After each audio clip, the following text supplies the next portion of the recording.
सो hey guys, स्वागत करते हैं आप सभी का अपने यूट्यूब चैनल टेक्नोक्रेट सुजल में। आज हम बात करेंगे उप्स के बारे में। उप्स होता क्या है? उप्स होता है ऑब्जेक्ट ओरिएंटेड प्रोग्रामिंग कॉन्सेप्ट। तो अब इसमें फंडा क्या है कि जावा जो हमारी है ना, वो एक कॉन्सेप्ट फॉलो करती है जो होती है object oriented programming. Object oriented programming का मतलब कि ये object is a real world entity. अब जो रियल वर्ल्ड में जो भी चीजें दिख रही है वो सारी की सारी ऑब्जेक्ट है। अब ऑब्जेक्ट सारी की सारी चीजें का मतलब ये है कि हर वो चीज जिसे हम देखते हैं और यूज करते हैं, उन सारी चीजों को हम एक तरीके से ऑब्जेक्ट मान सकते हैं। अब जावा फॉलो करती है ऑब्जेक्ट ओरिएंटेड प्रोग्रामिंग कॉन्सेप्ट। इसका मतलब कि जावा एक ऐसी प्रोग्रामिंग लैंग्वेज हो गई जो रियल वर्ल्ड की एंटिटीज को भी फेच कर सकती है। तो फंडा क्या है कि सबसे पहले तो हम क्या करेंगे, एक पब्लिक क्लास बना लेंगे प्रोग्राम में। पब्लिक क्लास उप्स रख देता हूँ नाम। अब नाम फंडा इसका भी मैं बताऊंगा। जो क्लास का नाम होता है ना, वही फाइल का भी नाम रखता है। जैसे उप्स क्लास मैंने बनाई है तो फाइल्स का नाम भी मैंने उप्स डॉट जावा रखा है। अब क्लास तो मैंने बना ली। अब क्या फंडा है ना कि हर एक क्लास, अभी ये नहीं बनाना चाहिए मुझे, छोड़ हटाओ, इसे ऐसे ही रहने दो। एक क्लास बनाते हैं। नहीं, पहले पढ़ लेते हैं इसके बारे में कि होता क्या है। Classes and objects are the basic concept of oops. Classes और ऑब्जेक्ट जो होते हैं ना, वो बेसिक कॉन्सेप्ट होते हैं उप्स के। अब क्लास क्या होता है? क्लास इज अ डिजाइन और ब्लूप्रिंट ऑफ एन ऑब्जेक्ट। अब दिखाता हूँ मैं आपको बना के। क्लास क्या बना दो? क्लास बना देता हूँ एक कस्टमर। कस्टमर छोड़ता हूँ, कस्टमर यहाँ पे बनी हुई है। क्लास में बनाता हूँ एक ऑब्जेक्ट की, कोई ऑब्जेक्ट का नाम क्या दे देते हैं, कुछ भी रैंडम नाम देता है, ठीक है, रैंडम। ये क्लास हमारी रैंडम बन गई। अब एक ये रैंडम एंटिटी है, कोई भी एक एंटिटी उठा लिया। अब इसकी क्या है कि दैट डिस्क्राइब्स, जो ऑब्जेक्ट होता है ना, वो कैरेक्टरिस्टिक्स एंड बिहेवियर डिफाइन करता है। तो कैरेक्टरिस्टिक क्या है? इस रैंडम एंटिटी की एक कैरेक्टरिस्टिक होगी कि इसका नाम क्या है। इस रियल वर्ड की एंटिटी को मैं जानता कैसे? तो इसका नाम रखते हैं स्ट्रिंग नेम। स्ट्रिंग, जैसा कि मैंने पहले आपको बताया कि किसी भी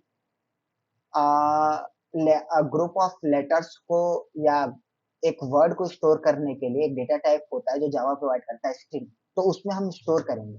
अब मैं स्टोर कर लेता हूँ कि ये जो रैंडम एंटिटी है ना, इसका नाम चेयर है, तो चेयर का यूज करते हैं।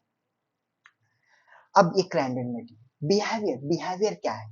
तो बिहेवियर है कि जो चेयर है ना, वो हमें बिहेवियर प्रोवाइड करती है टू सिट, बैठ सकते हैं, एक पंजा मेथड। अब बिहेवियर हमने प्रोवाइड कर दिया। अब कैरेक्टरिस्टिक जो होती है, वो एक class is used to define data type. It starts with class followed by name. It has properties. Properties ये होगा, और ये हो गया बिहेवियर। बिहेवियर ना एक फंक्शन के तरीके से होता है। अभी फंक्शन आपको समझ में नहीं आएगा, लेकिन मैं फंक्शन अभी आपको समझाऊंगा कि फंक्शन होता क्या है। फंक्शन क्या है अभी के लिए लिख देते हैं कि void to sit। void to sit लिख दिए। तो अब एक टू सिट फंक्शन बन गया, एक रैंडम एंटिटी है जिस पर हम बैठ भी सकते हैं और जिसका नाम चेयर है। तो मैंने एक रियल वर्ड की एंटिटी को अपने प्रोग्राम में शामिल कर लिया। अब फंडा क्या है कि मैंने ये फंक्शन बनाया। कि फंक्शन ये मैंने बताया बनाया कि फंक्शन ना किसी भी काम को करने के लिए एक सेट ऑफ स्टेटमेंट्स होता है कि लाइन बाय लाइन किसी काम को करना है, एक एग्जीक्यूटिव वे में अच्छे से काम करना है, तो उसको एक फंक्शन में लिख लेते हैं। वो भी आगे मेंशन है।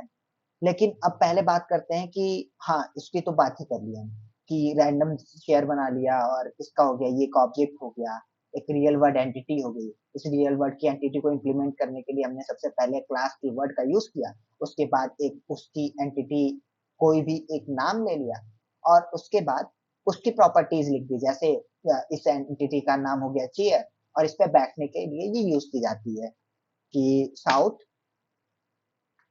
यू कैन सिट हियर, ठीक है। अब फंडा क्या है? अब फंडा ये है कि पब्लिक क्लास उप्स, ये तो एक मैंने क्लास बना ली। अब जावा में जो भी प्रोग्राम लिखे जाते हैं वो क्लासेस के फॉर्म में ही लिखे जाते हैं। ये यही रीजन है कि क्लासेस के फॉर्म में इसे इसलिए लिखे जाते हैं क्योंकि ये एक ऑब्जेक्ट ओरिएंटेड प्रोग्रामिंग कॉन्सेप्ट है। इसमें जो प्रोग्राम है ना, उसको भी एक एंटिटी बना देता है कि लो कंपाइलर, तुम प्रोग्राम को भी एक एंटिटी समझो। अब एंटिटी को स्टार्ट करने के लिए क्या करना है कि एंटिटी को स्टार्ट करने के लिए एक इनिशियल पॉइंट भी तो चाहिए जो हमारा कंपाइलर, उससे ये भी तो समझ में आना चाहिए कि हमारा प्रोग्राम स्टार्ट कहाँ से हो रहा है। आप ये भी कह सकते हैं कि प्रोग्राम को स्टार्ट करने के लिए कंपाइलर तो फर्स्ट लाइन से भी स्टार्ट कर सकता है।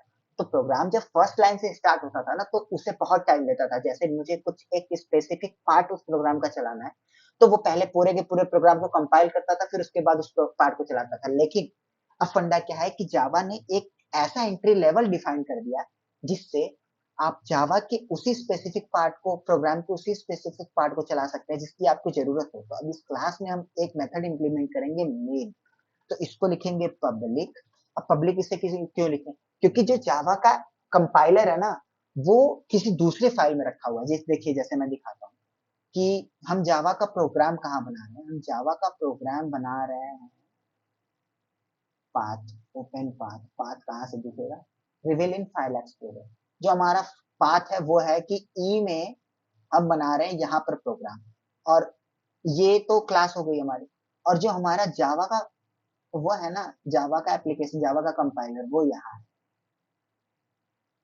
जावा सीक आ गया, ये रहा हमारा जावा का कंपाइलर। तो ये जावा का कंपाइलर उसे ढूंढ सके, इसके लिए हम इस प्रोग्राम को, इस मेथड को पब्लिक बनाएंगे और इस क्लास को भी पब्लिक बनाएंगे।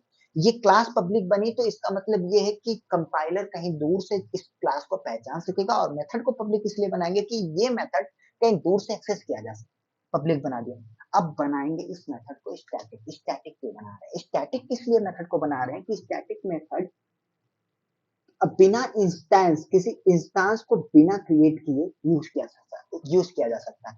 अब फंडा क्या, इंस्टेंस को क्रिएट करने का मतलब क्या होता है कि एक रियल वर्ड की एंटिटी को बनाना। अब जब कंपाइलर खुद ही एक प्रोग्राम को स्टार्ट कर रहा है, तो वो रियल वर्ड की एंटिटी को पहले कैसे बना ले। इसलिए हम पब्लिक स्टैटिक लिखते हैं। स्टैटिक मतलब कि एक रियल वर्ड की एंटिटी कोई नहीं बनानी, इस मेथड को सीधा कॉल कर दो। अब मेन मेथड में और होता है एक चीज, वॉइड। वॉइड क्या होता है, वॉइड एक रिटर्न टाइप होता है। रिटर्न टाइप का क्या मतलब कि वो फंक्शन क्या रिटर्न कर सकता है, वो मेथड रिटर्न क्या कर सकता है। तो वॉइड क्या होता है ना, वॉइड डिफाइन किया प्रोग्राम, जो प्रोग्रामिंग लैंग्वेज जिसने बनाया, उसने वॉइड एक तरीके से ऐसे रेफर किया कि ये एक ऐसी चीज है जो कुछ भी रिटर्न नहीं कराती। एक स्पेसिफिक टाइप नहीं, कोई स्पेसिफिक, जब आपको कोई स्पेसिफिक टाइप का डेटा रिटर्न कराना हो, तो आप वो स्पेसिफिक टाइप का डेटा मेंशन करते हैं, बट ये कुछ रिटर्न ही नहीं कराता, इसलिए हम वॉइड लिख देते हैं। और मेन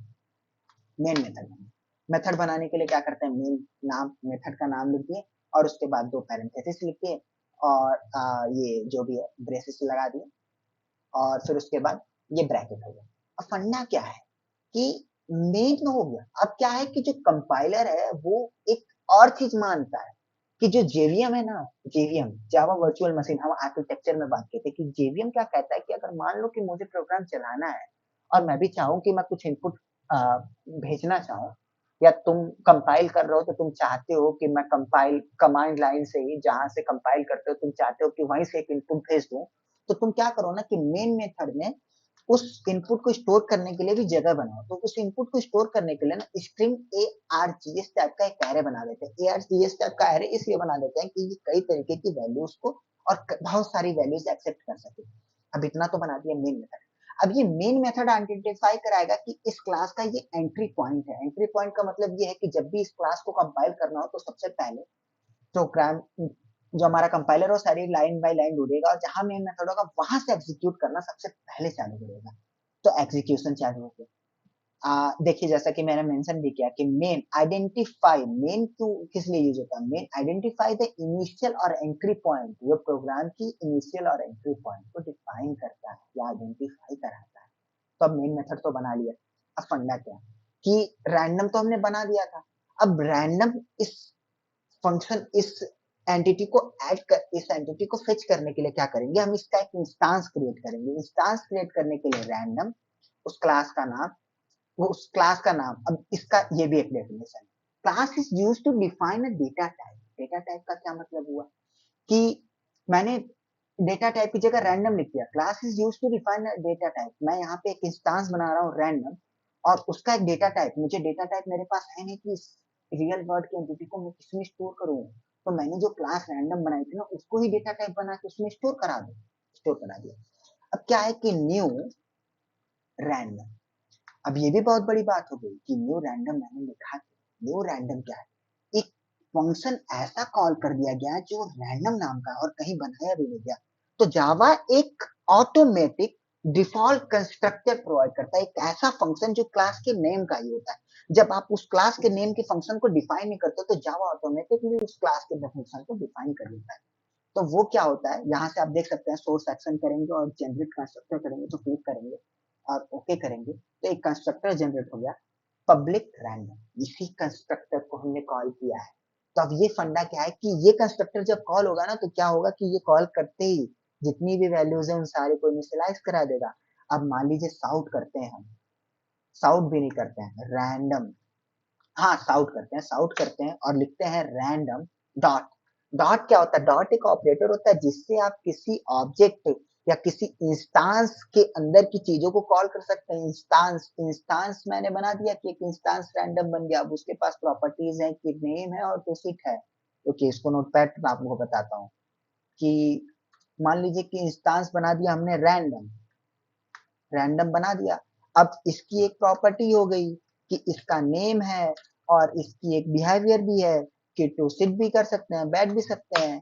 तो फंडा क्या है कि जब इसको कॉल करना है ना तो उसके इंस्टांस से डॉट जब ऑपरेटर लगाएंगे, डॉट ऑपरेटर एक ऐसा ऑपरेटर है जिससे आप किसी भी इंस्टांस के अंदर की वैल्यू को फेच कर सकते हैं। तो डॉट लगाते ही आपको उसके अंदर का एक्सेस मिल जाएगा और आप नेम को भी एक्सेस कर सकेंगे और टू सीट को भी एक्सेस कर सकते हैं, जैसा कि आपको वीएस कोड में दिख भी रहा है कि जब हम रैंडम डॉट लिखते हैं तो हमारे सामने नेम और यहाँ पे टू सीट मेथड दिया जाता है। तो नेम को लिखते हैं, साउट करके नेम को प्रिंट करा देते हैं। और साउट हम साउट नहीं करने की जरूरत है, हम कॉल क्या करते हैं, रैंडम चेक करते हैं कि वो मेथड कॉल हो रहा है कि नहीं। तो रैंडम डॉट टू सीट कर दें और कॉल करते हैं तो प्रिंट करने की कोशिश करते हैं रन जावा। रन जावा प्रोग्राम चलाया गया तो देखिए क्या लिखा है कि जो आपका जो आपने इंस्टांस बनाया है ना, जो आपने इंस्टांस बनाया उसका नाम है चेयर और रैंडम टू सीट उस इंस्टांस का एक आप मेथड कॉल कर रहे हैं कि टू सीट मेथड कॉल कर रहे हैं तो इसका मतलब कि उस चेयर पर आप बैठ सकते हैं। बस इतना ही था हमारे लिए। थैंक यू, धन्यवाद, बाय बाय।